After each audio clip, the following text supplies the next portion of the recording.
West Ham United returned to Premier League action after a 15-day break as Sean Dyche's Burnley come to the London Stadium on Saturday. Amazingly though, this will be West Ham's first Saturday 3pm kick-off since losing 1-0 at Arsenal in a final game before the first COVID-19 enforced lockdown back in March 2020, which feels like a crazy distant memory away. West Ham have lost just 4 of our last 19 matches in all competitions and go into the weekend unbeaten in 4. But one of those 4 defeats did come to the hands of Burnley, who won 1-0 at London Stadium back in July. And they've hit a bit of a resurgent time themselves in recent weeks, winning 4 of the last 8 matches in all competitions. Matt, it's Burnley. Talk to me. It's a bogey team, isn't it? Let's be honest. There's a few teams in this league we don't like playing. And I think it's 1 win in the last 5 against Burnley. Yeah, it's a team we don't like playing. No, we it's certainly that have don't, our number. We've got to hope that Moyes has had enough time to try and figure them out and figure out how to play them. Yep, absolutely, mate. Absolutely. Well, what we normally do is we bring... I see stuff in the background there. Honestly, if people could see all the stuff that goes on in the background behind this stuff, it's hilarious. But just to let you know, tonight is a new sponsorship on the video of the preview. It's new because they don't normally sponsor the preview video, but they do now. So OneFootball have joined ourselves and sponsor the preview show. So check out the video and get downloading.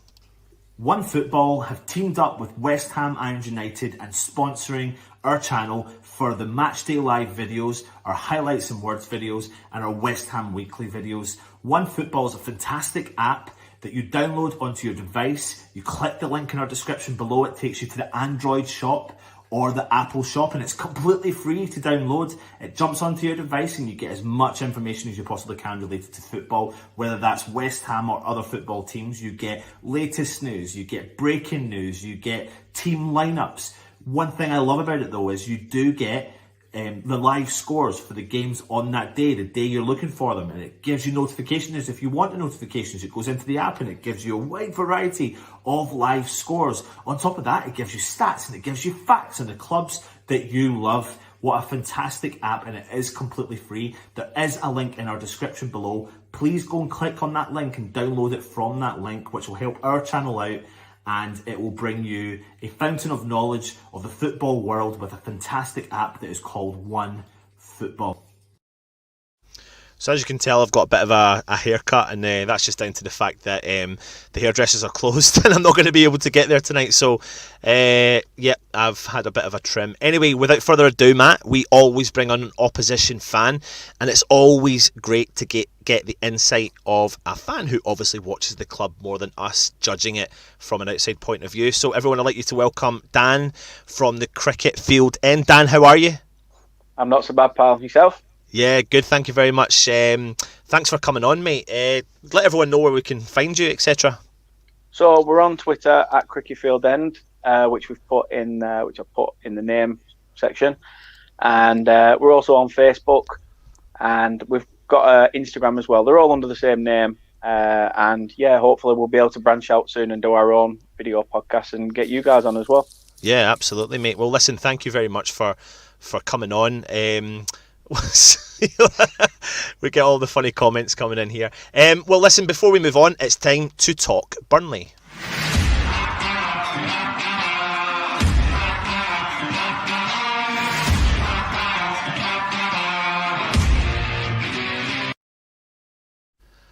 So Dan, Sean Dyche, last time out for West Ham, it wasn't a great day at the office, but Sean Dyche he's been a manager that West Ham fans talk about a lot, but talk to me about him and talk to me about Burnley.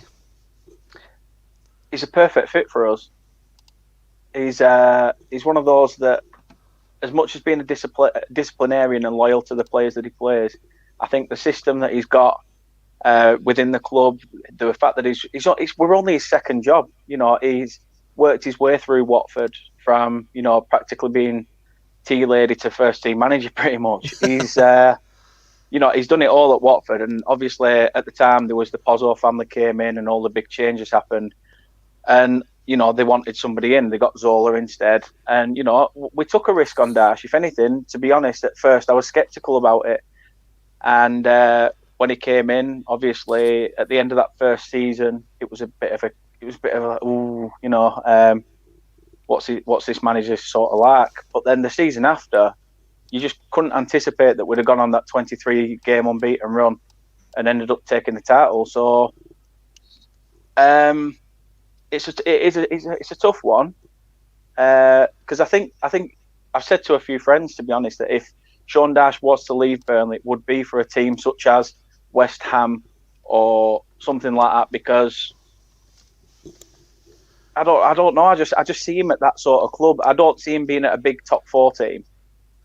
But it's funny though, he works so well with not much of a budget. Now, I know as of late, this is you going into your second game in the Premier League since you've had a massive takeover from the American businessman Alan Pace. So, but Sean Dyche is so used to working with not much of a budget at all and getting the best out of his players, and that was seen last season. I mean, I don't know how many clean sheets you had in the whole of last season, and then bang, you're starting to kind of tick them off the box again this season. You've got 6 clean sheets this season. I mean, what is it that he does? I mean, since Eddie Howe, obviously at the time was scoring for fun, but then it was one of those where if you score 3 and they score 4, you're asking questions. And I think that's part of the reason why Eddie Howe ended up going back to Bournemouth and not staying with Burnley for that long, if I'm honest. Yeah. And when Dyche came in and took over, I think one of his main jobs was to steady the ship, get it sorted at the back and work from there and work forward. And it's showing this season that he needs to work on the forwards. Yeah, absolutely, because I think you've only got 9 goals this season.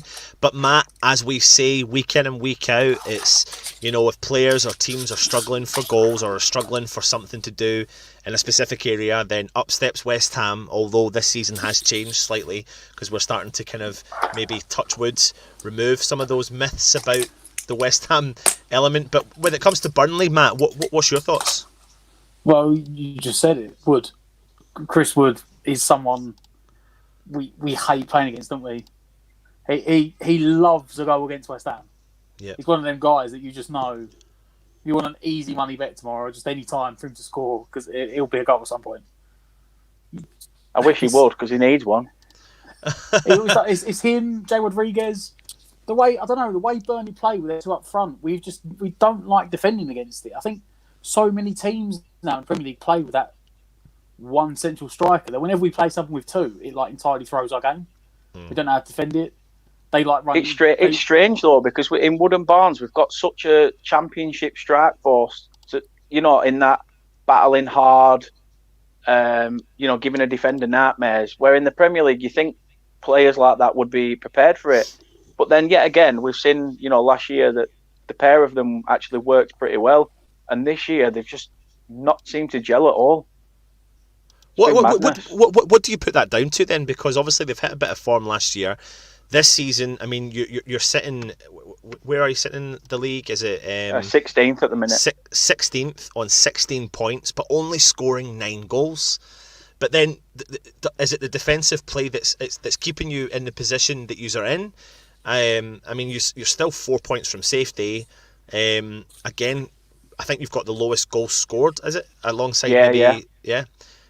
So is it the defensive play? I mean, as West Ham fans, we'll talk about Tarkowski. We were chasing him most of the summer, apparently. 1 minute he was in your squad, the next minute he's out of your squad, then he's linked to West Ham. then the next minute we hear that we're not going to pay the fee for the age that he's at. I mean, talk to me. Is he pivotal in your defence? Yeah, massively. I mean, to be fair, it's a very similar story with Ben Mee as well, though. I think no matter what defender's been sat at the side of Ben Mee, they've turned into a class defender. We only have to go back to Michael Keane prior to Tarkowski, but I think Tarkowski's all-round game has improved at the back. Just, you know, not just in clearances, because we are a team that obviously likes to, you know, have that threat thrust upon us until it comes to Man City when we're all over. But it's one where I think Tarkowski is a player. Honestly, I thought he was going to go to you. To be honest, he did a similar move to what he did when we came sniffing at Brentford. When we were interested, he said that, I'm not feeling too clever or whatever it was, or I'm not doing this and I want a move. And he was out the squad. And as soon as it came that, you know, West Ham was sniffing, I thought, is that a similar tactic? Are you trying to do this without trying to pee fans off, basically? Yeah. But then he's also come out and done an interview saying about his contract that he doesn't what he want. He wants to be in control of his contract. He doesn't want to be in the interest of the club. You know, I'm guessing if he plays so many games, he gets another year extended. So it's also one of those that asks another question since the new owners come in. You know, will he sign a new deal now that the new owners are there? Because there might be a chance that they'll stump up the money to pay that. And I think for a defender like Tarkowski, who is quite honest, quite pivotal to what we do, from, you know, working from Pope and the back four, I think you should give him whatever money, you know, give him a blank check and let him put what numbers he wants on it. Because who are you going to go out there and get? Personally, yeah. I can't look and think of anybody. I mean, we chased Dawson for a while, and he's ended up at your place. So. Yeah, I mean, Matt, when it comes to, you know, Tarkowski, and we all know there was a large fee in relation to him potentially coming to West Ham, and I think what really came out of it was the fact that West Ham didn't really want to pay the number that Burnley were looking at. But I mean, the way you're describing him is he's worth every single penny, even at the age that he's at, and he's not old. He's not old, but it depends on the way that clubs are, the mindsets of the clubs. That, you know, I can see my name's being changed at the bottom there, and that's Stell in the background having a good old jiggle to himself, as you can see. But yeah, Sean Dyche is just absolutely working wonders. I mean, talk to me about the side. I mean, last time out you played Manchester United. I'll bring up the side that you put out there. You had Barnes and Wood up top, Brady, Brownhill, Westwood, Goodmonson. I'm rubbish with name pronunciations. Peters, me, Tarkowski, Loughton, and your keeper was Pope. What kind of is that the expected lineup? Because I mean, you're playing 4-4-2 most of the time, aren't you? Yeah. Yeah. So I think that's one of those things that we're known for now. I think we just play the old Mark Bassett 4-4-2, don't we? And I mean, it seems to work. I think that is going to be probably our lineup. If not, it's the only change I could pretty much see is Matt Lawton maybe change for Phil Bardsley. I don't know whether we should stick with a 2-front-2 though. I think he should give another striker a chance. And who would that be then? I'd keep Barnes on, because I think Barnes at the moment, his work rate's been quite good in the last few games.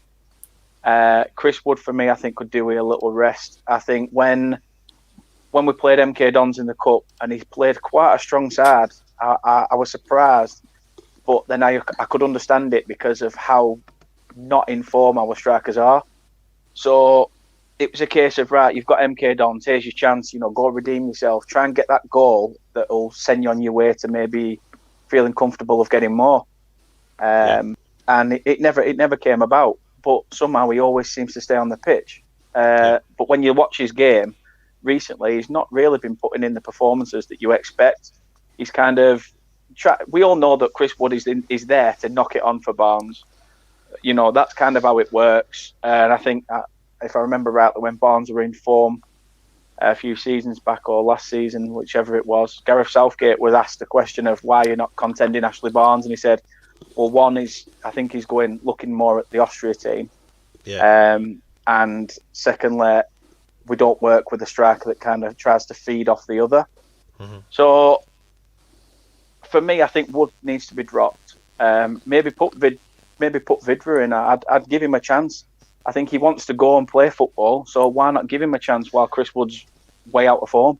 Can I ask then a question? Do you think, Dan, that Sean would look at the Burnley side, and in particular Chris Wood, in relation to the fact that he does score against West Ham, a little bit like when me and Matt do these previews, we talk about specific players like Glenn Murray, say when he was at Brighton or wherever club he was at, he would tend to score, and we always get the vibe that when you've come across these players throughout West Ham's particular career against them, that there's always a chance that those players will start, because that's, West Ham have a natural fear of these sorts of players, and this could be the game that could kick him on for his season. That's why, and I think you'll probably see in all our comments there, people are just consistently fearing the one player, and that is Chris Wood, because we know what he is capable of. Do we still fear Chris Wood tomorrow despite what Dan is saying? My biggest concern, Dan, would be the fact that he's not on form. No. And he's coming up against West Ham rather than being on form. Do you know what I mean?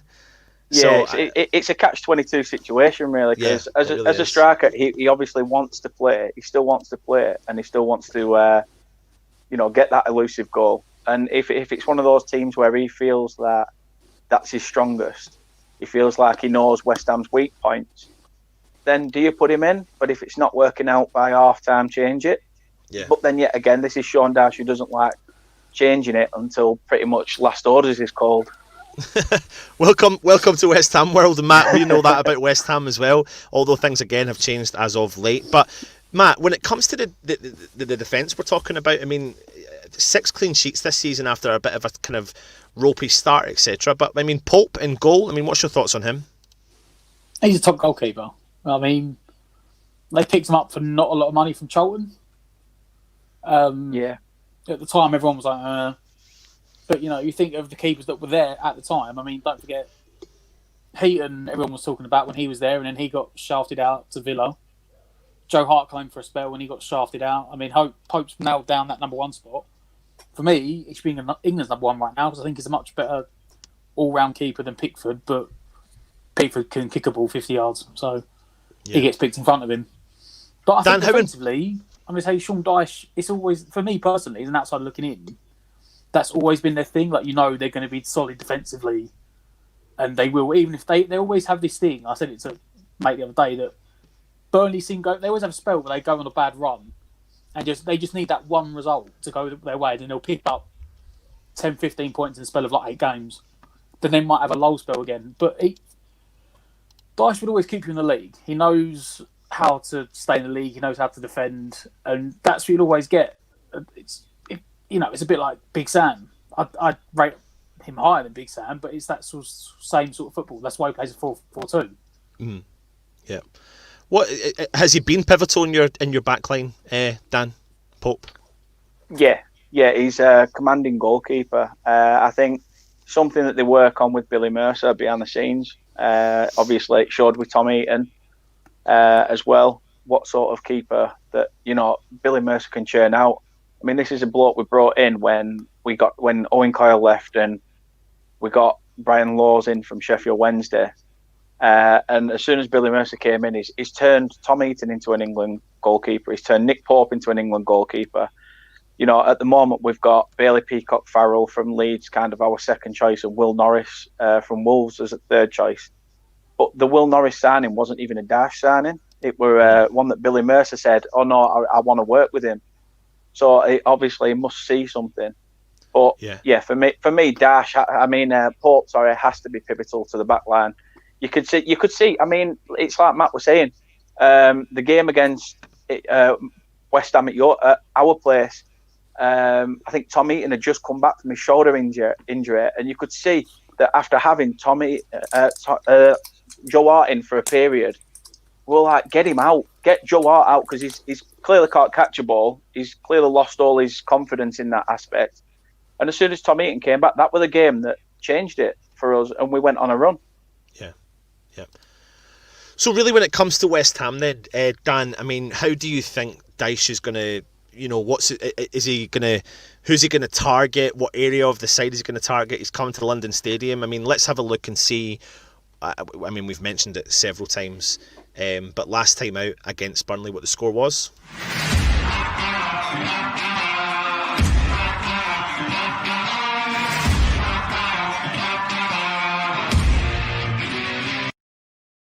Just to give everyone a little reminder, sometimes it's good, sometimes it's bad, and it wasn't such a great one.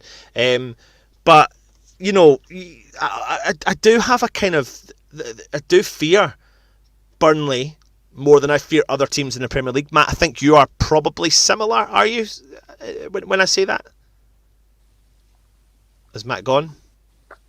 No, yeah. I think I'm having Wi-Fi problems, but yeah, I'm good. What I was saying there, do you fear Burnley to the extent that maybe I would fear them as well? Like, is there that element of, when we've just not got the greatest of recent records? I mean, let's have a look at the recent record against Burnley. We've lost the last three, and we have to go back to 2018 to show when we beat them last 4-2, and then we lost again 3-0.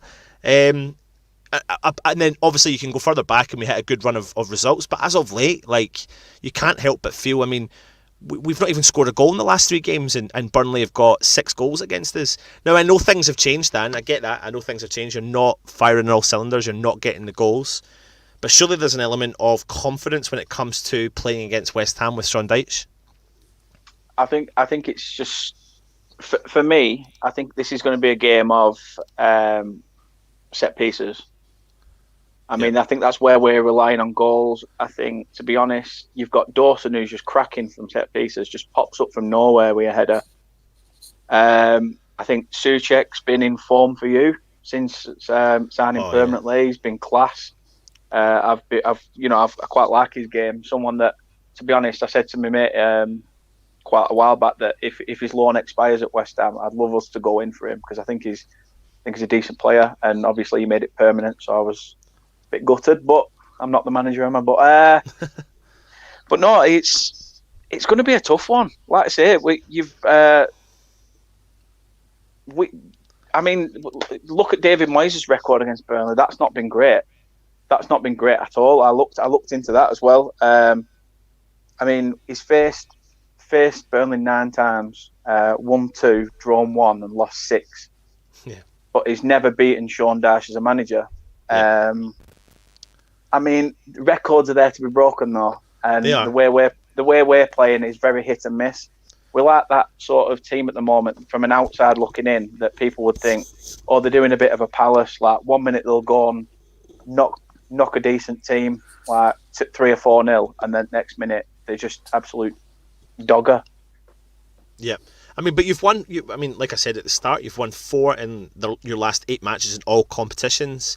That includes victories over Arsenal, Wolves, and Sheffield United. I mean, are you confident going into the game tomorrow in any way whatsoever? Openly confident. Yeah. It's a strange game. It always has been. It's one of those where now I've got to the point where I don't want to expect too much. In the United game, I felt a sense of optimism, but now it's got to a point where I'm a bit like, this is one of those games where we used to be a team that would beat the bigger sides and face sides that at the moment we thought matched us and do rubbish. And now it's a case of the big guns come and turn us over, we roll on our bellies and let them tickle us all over, and we get now to the sides against us that are doing the same. I want to be confident, but at the moment, with not having hardly any goals in the side, you're wondering where it's going to come from next, and it's scary. Yeah. It's scary because, like you say, 4 points off the drop, and with Brighton nicking that point against Tottenham the other night, it's anyone's game down that bottom end. Yeah, absolutely. Matt, you got anything you want to say there? I feel the table sort of lied a bit for Burnley. Because, I mean, like us, they've got a small squad, but they've had a lot of injuries. Like, I know in the recent weeks, they've had a few players starting to come back. There's even... I mean, Dwight McNeil wasn't in that last starting 11, for instance. Jay Rodriguez, they've been missing players. And I think...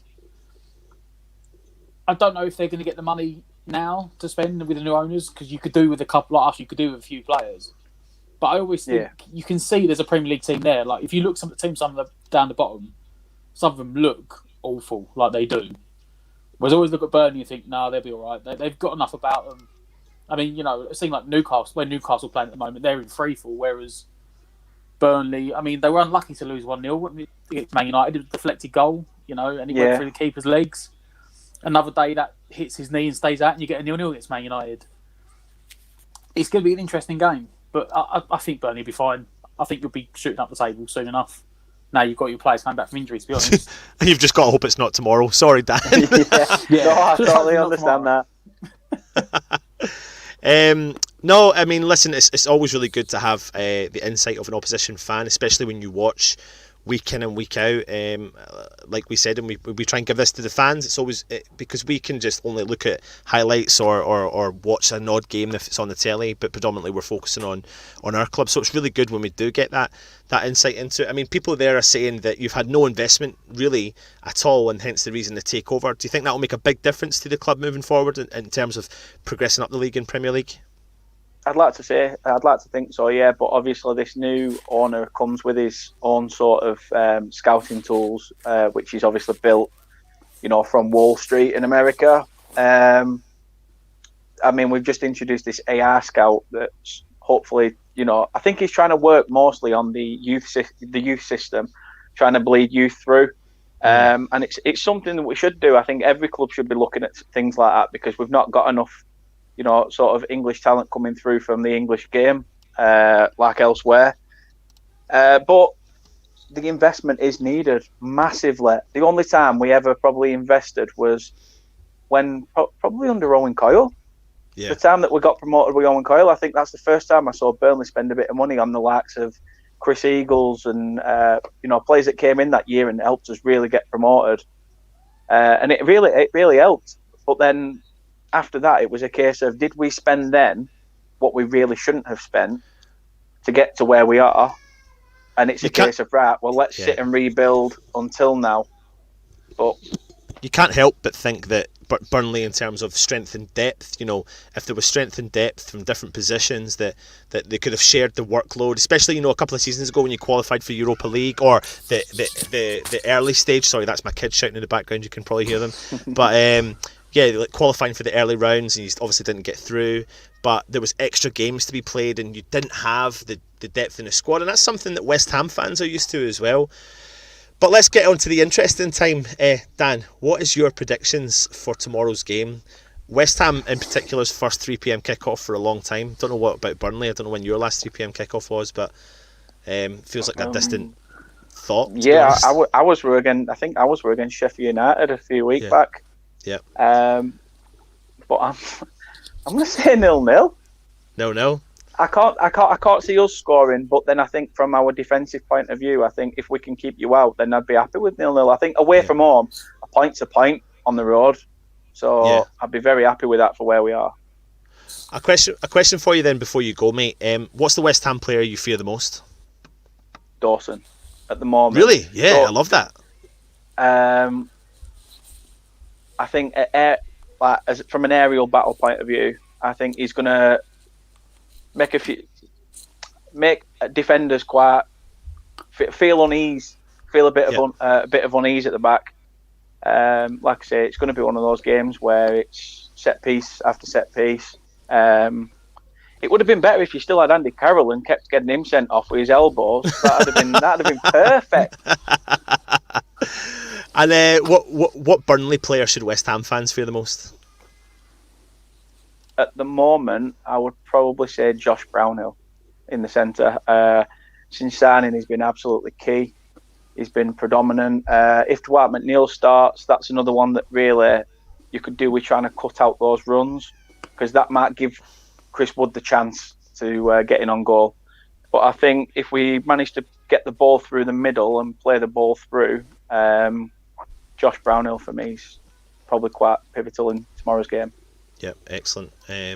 Well, listen, Dan, thank you so much for coming on. I hope there's been loads of comments and loads of comments coming in, people saying thanks for coming on, etc. And people, I mean, they've got a lot of respect for Burnley and what you're doing, I mean, I can't. I've got to give credit where credit's due. What Sean Dyche has done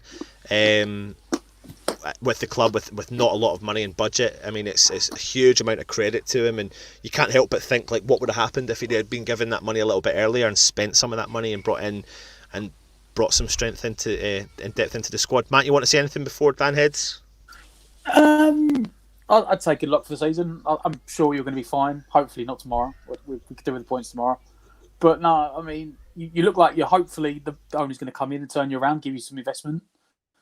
You're there or thereabouts. I mean, we do need it. We do need it this month as well. Like I say, in the summer we didn't spend a penny, so we need to do something about that because we are lacking in numbers. Like I say, there's COVID coming all over the shop at the moment, and with COVID and injuries, it's a double risk. And with a small team, it's something that you can't just stick by. So we definitely need that investment, and it needs to come quick. Sorry, I just realised I was muted there. And as you can see, we're putting up all everyone's kind of wishing you the best of luck and wishing Burnley the best of luck after tomorrow, though. After tomorrow. So, listen, Dan, thank you very much, mate, for coming on. And yeah, hopefully we can get you back on for the return leg. Definitely. Later on in the season as well. All right, mate. No problem. Cheers Thanks, for that. guys. Take care. Bye-bye. Cheers, mate. In a bit. Really cool again, Matt, to bring on the opposition fan. Just really interesting, isn't it? Yeah, it's always nice to get perspectives, and I mean, like one of the comments said, that Burnley was sort of, especially Sean Dyche, manager, you look at and you go, he's actually does. If you think about the resources they have, like he said, they haven't spent a penny this summer. They've been underinvested for years, and he still gets. They had that season they went to Europe. They're always there and thereabouts. He seems quite, almost like cautiously optimistic. But if you look at the injury record they've had, I mean, it's something that I'm worried about. We're going to get at some point. You can see why they've been on such a bad run. The amount of players they've had out. Yeah, absolutely, mate. Yeah, no, it's just I just find it really. It just gives me, the more we do these videos, it just gives me more insight into the opposition, and I really start to break them down and then think about how are West Ham going to progress moving forward. I mean, sometimes it's really tough to do these shows when you've got someone in the background messing about all the time. You think he's a professional, but I tell you what, wait till his Sunday show. That's what I'll say to you, right, and see what happens then.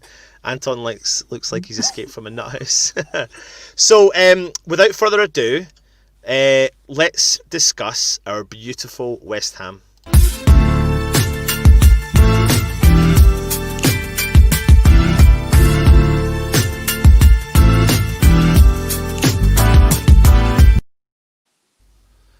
Matt, West Ham time. 15-day break from the Premier League. We've played Stockport County. Hilaire's gone. Snodgrass is gone. What's going to happen, mate? Talk to me. I mean, we all called it, didn't we, that we wouldn't have anyone back in time, and now we've got a couple of games, a couple of days, and we've only got Antonio up front. I don't know, it's a weird one. Some of the players got some rest. Some didn't, because he took a rather strong team for the cup game. Yep. Which was quite surprising. Burnley didn't have a great time themselves, and I think they put out basically their first team, so at least we're on level foot in there. Look, we need to get players in, don't we, before the window shuts. We need at least, I would say at least 3 players, but at this point, I'm desperately take just one. Absolutely, mate. Well, I'll tell you what, you bring me on perfectly to the time of the show when we talk about what did the gaffer say, although I'm struggling because the comments keep popping up and I'm trying to keep putting them off every now and then.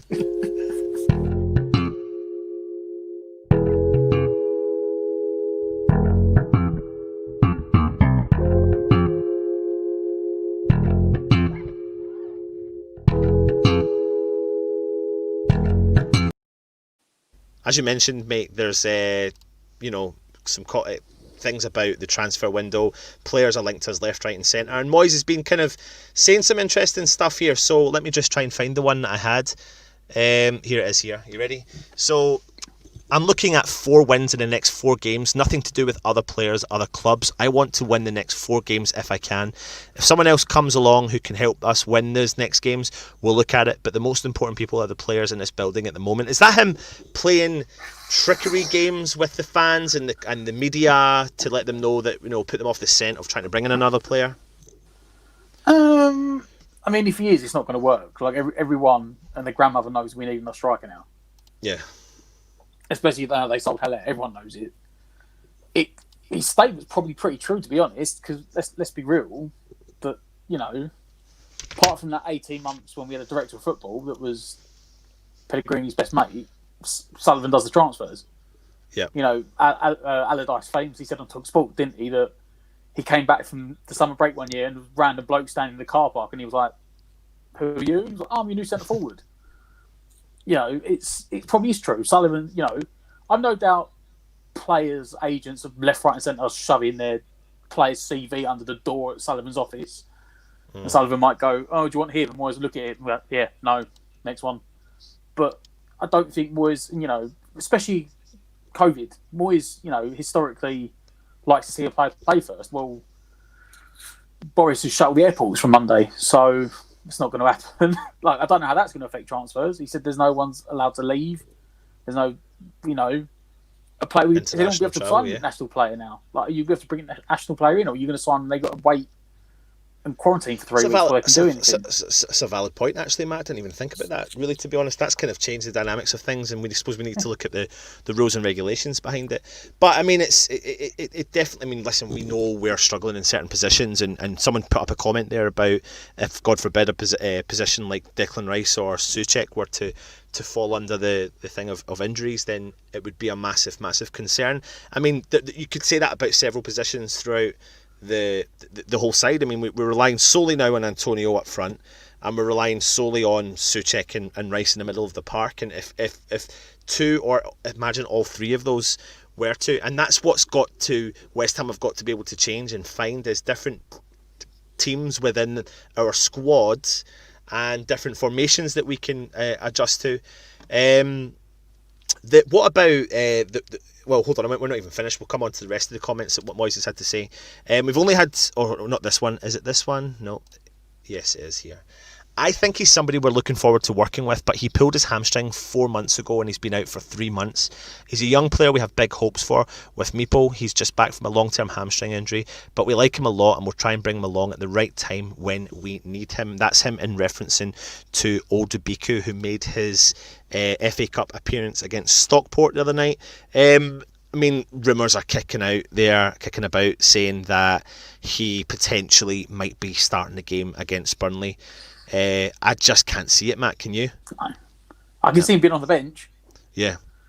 Because, given the word from Moyes obviously has seen stuff and rates him, seen enough in training. I can't see him not starting Antonio against what is typically a very big physical team in Burnley. And in particular, after the comments of saying, he's really stressed the point, I want 4 wins out of 4, over the next couple of games. So he's going to be, what you're expecting here now is West Ham putting out their strongest 11, or Moyes' opinion, strongest 11 every game, with no real fluctuation except for a substitute appearance, and there's no ifs and buts about it.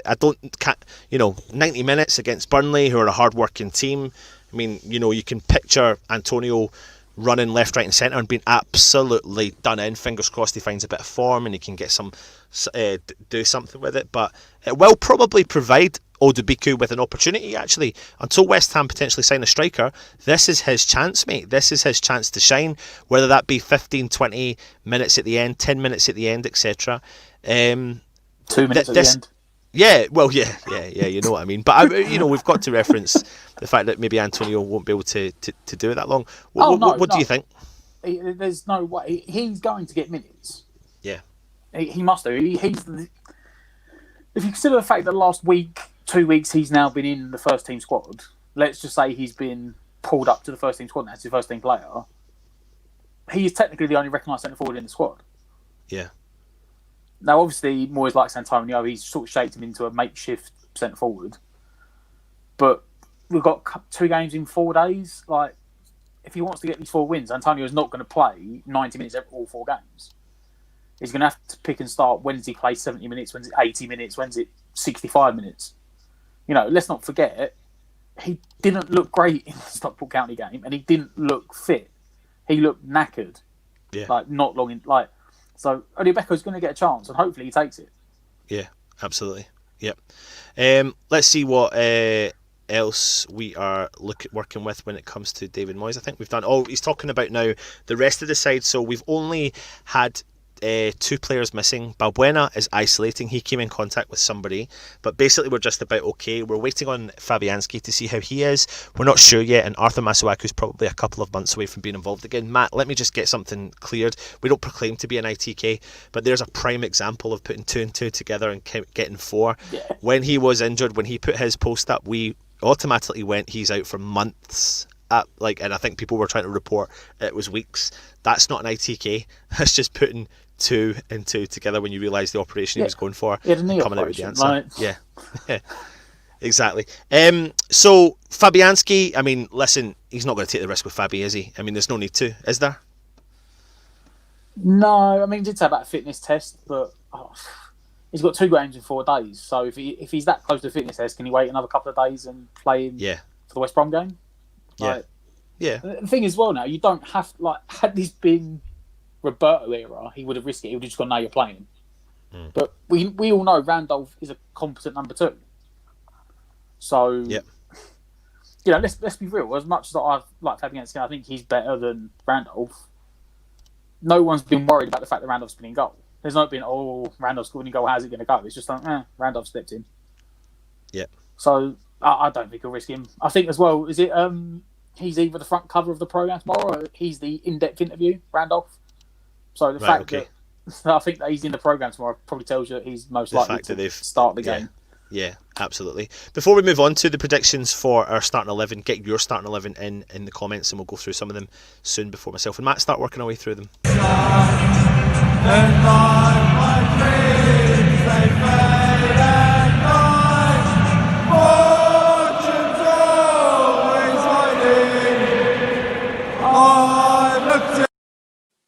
But Matt, before we talk about the man of the moment, Craig Dawson, look who's back in training, mate. Oh, Winston! Go on, Winston Reid! Could you imagine? That'd be brilliant. All joking aside, it's good to see him back in training, and hopefully he can actually offer us a different option. It'd be nice to see it. He's got several years left in his contract, so here we go. But let's talk about Craig Dawson.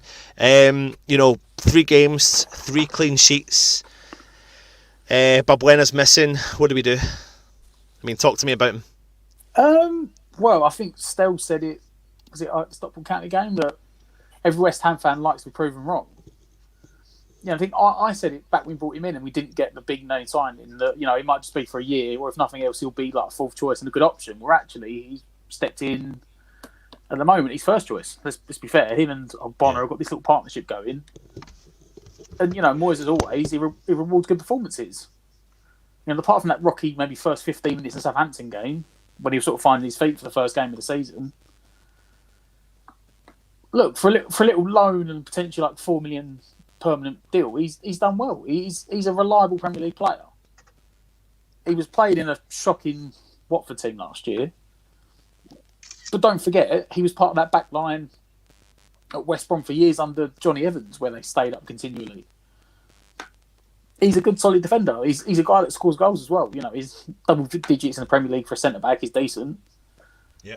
And he's fully deserving it. He seems to have got an understanding with Ogbonna. They don't play the same way, which is always good, because we sometimes have the problem of playing 2 very similar centre-backs. And at the moment, I think he's guaranteed to start. I think until he makes a mistake, or he gets injured, or he gets COVID, and he just drop out of the team, I think he's earned his right. 3 games, 3 clean sheets. Yeah. Yeah, no, it's definitely given West Ham another option, 100%, and it's a good option. I remember doing the video on Craig Dawson when he first joined, and I definitely wasn't. I mean, it doesn't ring the most exciting signing in the whole wide world, but it was a kind of needed signing, you could say. It was a safe signing, and it was. But sometimes when it's a backup cover, that you're looking for, it needs to be safe, and then but a safe in terms of someone that's going to really fight to try and prove that, do you know what, maybe you don't like who I am and what I've done in the past, but I've been a Premier League player. I've got several years experience of being in the Premier League. I've scored quite a few goals in the Premier League. I think it had done my stats. I think it was like he's only ever had one goal error leading to a goal in his whole Premier League career as well. So I mean, touch wood, long may it continue. He finds the form, because that's what we want. We want players to be firing on all cylinders and giving people looking over their shoulders thinking who's coming up the ranks. But when it comes to the starting 11, Matt, shall we start working our way through and having a look? I mean, let's have a look at first and foremost, what we should do is have a look at the team that played against Everton. We'll have it, and then after that we'll have a look at the team against Stockport. So go for it, Everton. Big changes, wasn't there? I can't actually see that screen. I can only see half the picture. Let me. Okay. No, that's fine, mate. I'll just explain it to you. So they had Randolph in goal with Creswell, Oggy, Dawson, and Soufal. Souček and Rice. Then Fornals, Benrahma, Bowen, and Haller, of course, who now is no longer with us. And then obviously when it comes to the Stockport team, there was big changes there. I'm just trying to get that one up for you as we speak. But when it comes to the Everton side, though, Matt, I mean, what do you genuinely think of the Everton side? What was it? Randolph, Soufal, Dawson, Ogbonna, Creswell. Yep. I think that'll be the team that starts tomorrow. Yeah, like, absolutely. Rice and Souček. I think, should we say that's the back six? The four across the middle, well, the back seven, the goalkeeper, the four across the back four, and the two centre mids. Yep. I think at the moment pick themselves. I mean, obviously, a fit Fabianski would. I can see it now. A fit Fabianski would come straight back. Well, that's actually the Stockport side, the team we put out against Stockport. I can see that one.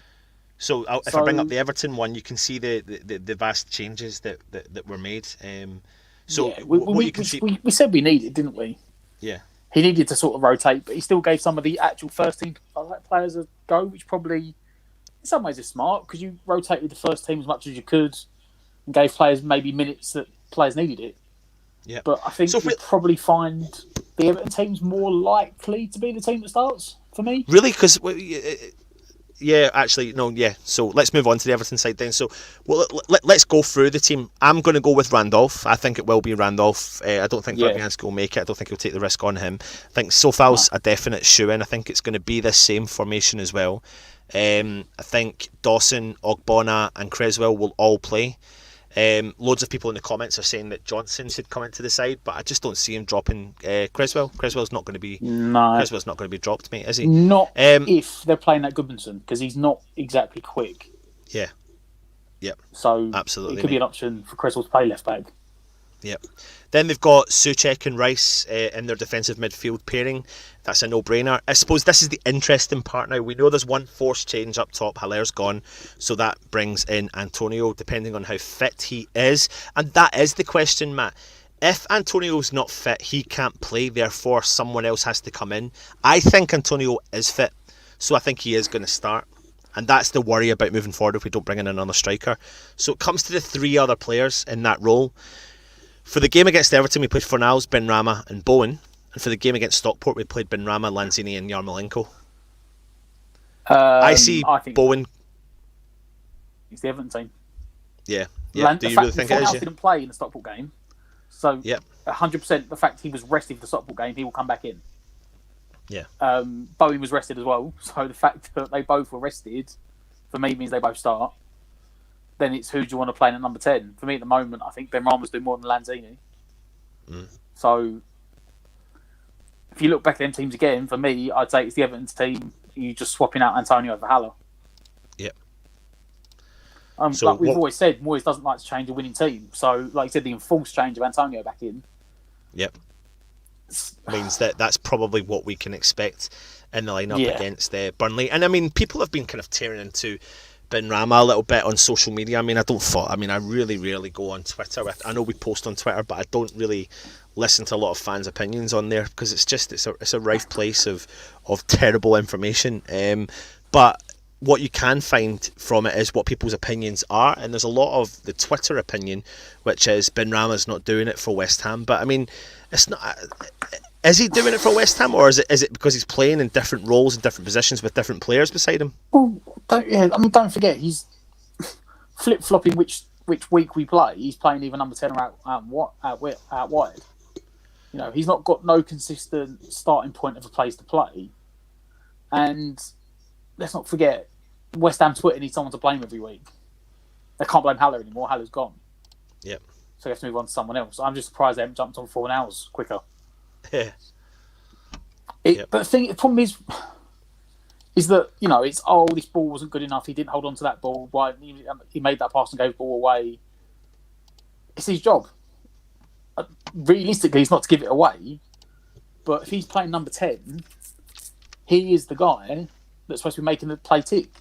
So he's the guy that's got to play the pass that isn't the safe pass, that may not work, or that may unlock a defence. You know, I saw him getting loads of stick for the miss against Southampton when the keeper made a really good save. You know, and Stockport game, he was getting thrown out, but I mean, no one did it against Stockport. The pitch was horrible, you could barely run. It's West Ham Twitter loves to have someone to blame, and you know, in that team at the moment, there's very few players that you can actually blame for playing badly. So it goes to the guy that's probably not, you know, it's just not ticking for him. It's just that final thing's not clicking. You know, that bit of skill, that pass, you know, it's just not coming off. Yeah. When it starts coming off, then people won't say anything. But because he's the one that's trying to make that creative spark and try and play that pass, if he's not happening, he just gets hounded on. Yeah, of course. You know, I mean, there was a game a little while back. I don't know what game it was. I can't remember. It might have been the Palace game or something. Rice was absolutely awful, and he didn't get hounded out. You know, he always had a bad game. Ben Rama can have a bad game. People seem to forget the fact that I know he's on loan. He's our player. Like, there's no point saying he's a loan. It's a loan that's going to be compulsory in the summer. So there's no point getting on his back like, it's not working out. It doesn't work out. He's a West Ham player now. So might as well get behind him and try and get his confidence up and get the play going. I mean, you know, he's unlucky against Stockport with that shot. If that had gone in, would have been 1-1 up inside 10 minutes. Could have been inside a different game. And it's just that little 2 inches further to left he scored. And that's just how tight it's clicking for him at the moment. But it's Twitter world, and Twitter needs someone to blame as West Ham, and you can't blame Moyes, you can't blame defence, you can't blame Rice and Souček, you can't blame Bowen. And, you know, Haller's gone now. Haller was the blame guy. He's gone. He was, so mate. It moves to someone else. So now it's Ben Rama. I'm sure if Fornals has another game where he misses a big chance, it will go back to Fornals again. Yep. It's the world of Twitter, mate. Get your comments in and let me know your predictions for tomorrow afternoon's game.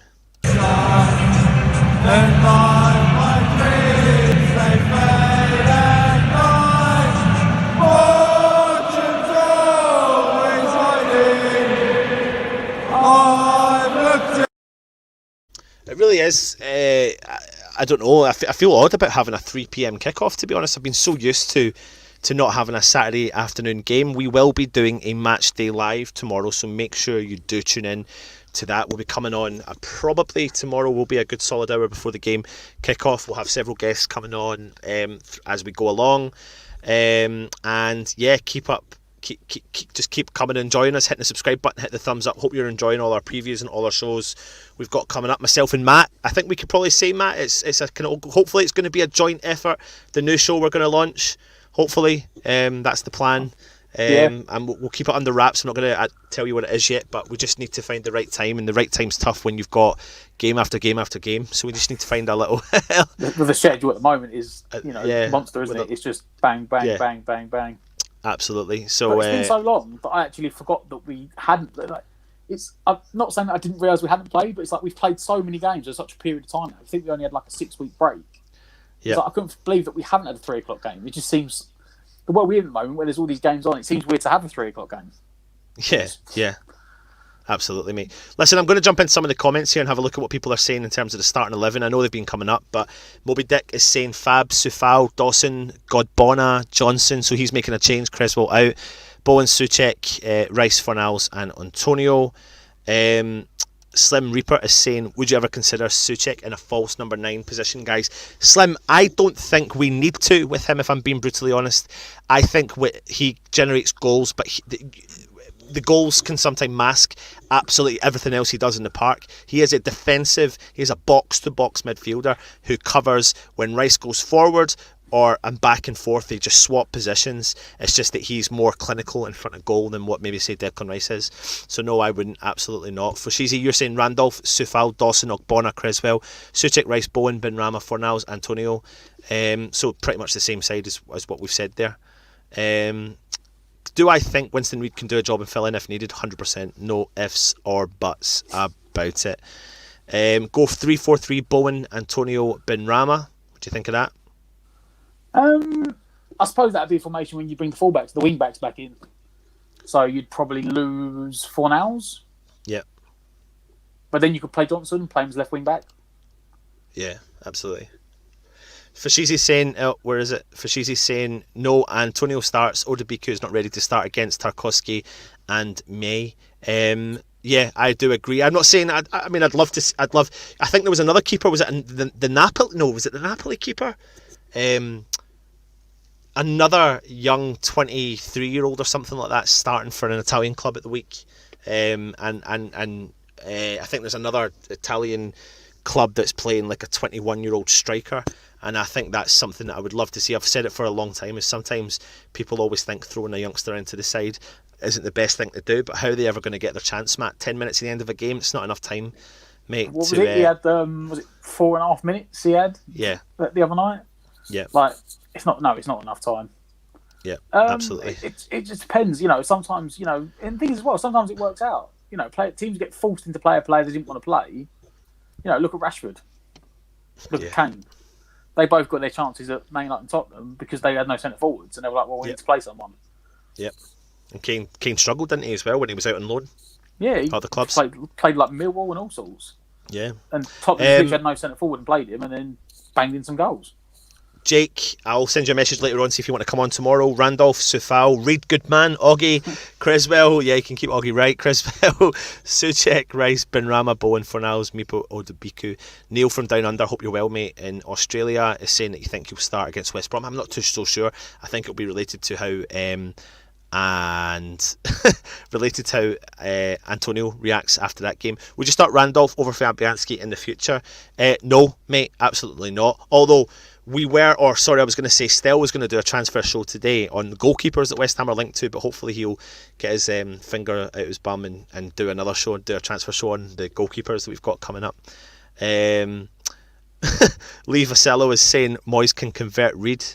I think we need to. I can't help but think that the fans think that Moyes can convert any player we have into a striker. I don't know if that will happen, to be honest. Moby Dick is saying I really feel positive about the game. Can only see a win.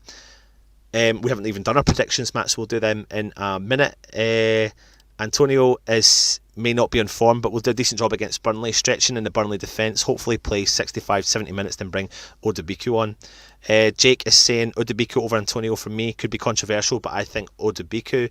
Yeah, it's not over Antonio, to be honest with you, Jake. Not for me. Not yet. So, yeah. Dawson reminds me of an Alvin Martin. No nonsense. James Yeoman. Yeah, potentially, yeah. I mean, when he struck Ched Adams' head, it's pretty nuts. West Ham United, thanks for the reply, lads. Appreciate that, because I know so many of asking questions. Love the channel, by the way, even though I'm a Villa fan. Really enjoying the content and also watching the team. Thanks, Slim. Thank you for joining us, mate. Foshizi, if Moyes is desperate, he could always play Souček up front for now as a central midfielder. Not for me, mate. Not for me. I guarantee he's looked at it, though. I guarantee he's thought about it. Because he'd done it at Everton. When they had no centre forwards, he played like Fellaini up front, and he played Tim Cahill off him. Yeah. Garino makes a point here. Go on. So I was going to say, he makes a point here when he says start Antonio and Odebiku, give their defence something to really worry about, would mean 4-4-2.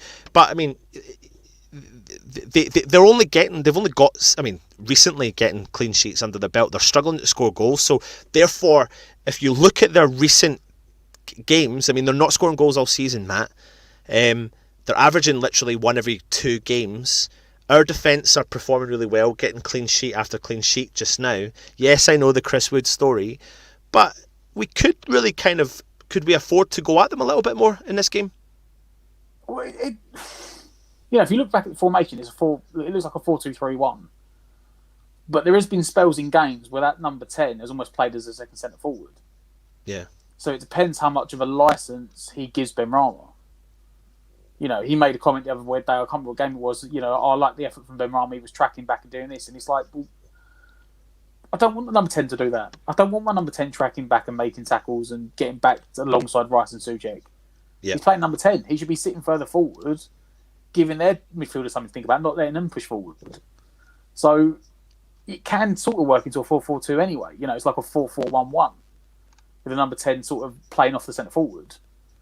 But you could go 4-4-2, match them up against them. I would worry a bit though, because like Dyche is the master of the 4-4-2. So Yeah, you may get out tactics. If you nullify try. it, yeah, you may nullify the threat. Matt, go for it. What's your prediction? We'll jump on to other people's predictions in a minute. 2-0. 2-0 West Ham? Yeah. Interesting, mate. I'll take that right now, though. I will take that right now. Mate, I just... I don't want to get too carried away. 3-0, mate. 3-0. Don't get carried away. I know, mate, but I could have gone mental. I could have gone nuts. But I think we're going to go 3-0 victors. And, yeah, we're going to hit a bit of form. Fingers crossed. That's what we like to see. Let's go on some of the comments and see what everyone else is saying. Victor Fenn is saying 2-0. West Ham. David is saying 1 each. Ross is saying 2-0 against Burnley. Lee Vassallo is saying 2-1 West Ham. Come on, you Irons, let's go. Marcus Leap is saying if Antonio was unfit and Meepo isn't ready, could Benrahma or Bowen step in up front? What's this? Walter is saying, I'm sorry lads, but we're 10th. That's not 16th, 17th or 18th. 10th. Jake is saying 1-0 West Ham.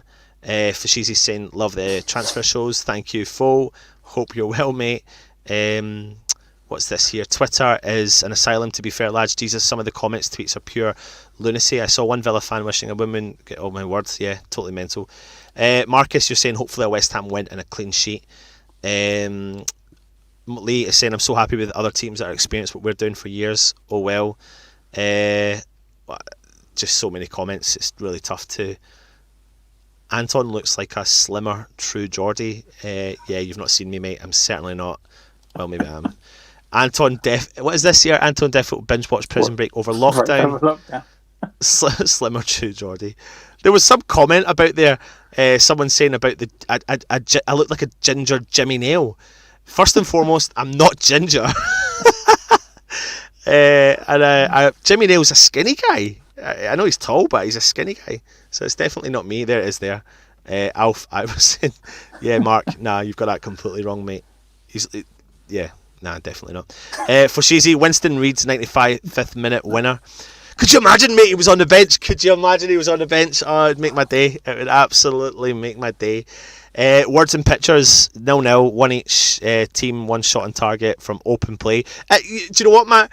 There's a part of what Words and Pictures is saying is this game could just have 0-0 and no scores written all over it. Nullify the threat. Well, both teams nullify each other. And Garbage Dad On did make a comment about, this could be a game of set pieces. Yeah. And he's fully right, it could be. Depending on how much the midfields nullify each other, it could be who has the better delivery from the set piece. Yeah, absolutely, mate. Absolutely. Neil T saying 0-0. Yuhas saying 1-0 win. Andrew saying 4-1 win.